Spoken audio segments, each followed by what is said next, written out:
আসসালামু আলাইকুম। সবাই কেমন আছেন?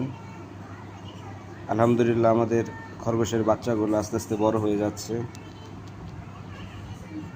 16 দিন 17 দিন বয়স হয়ে গেছে। এর মধ্যে বাচ্চাগুলো নিজের থেকেই খাওয়া শিখে গেছে, চোখ ফুটে গেছে।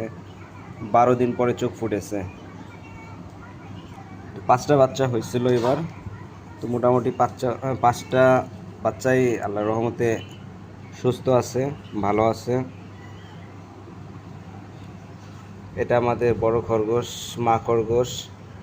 আর পুরুষ খরগোশ যেটা, সেটাকে আপাতত অন্য খাঁচায় রাখা হয়েছে।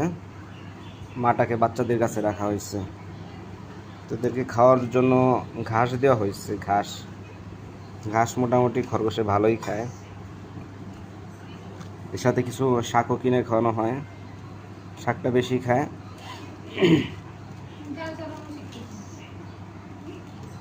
তো কে কে খরগোশ পালেন জানাবেন। আমরা মোটামুটি শখের বসে খরগোশ পালি। এটা আমাদের কোনো বিজনেস না, বিজনেস পারপাস আমরা এই কাজ করি না। ভিডিওটা ভালো লাগলে জানাবেন। আসসালামু আলাইকুম।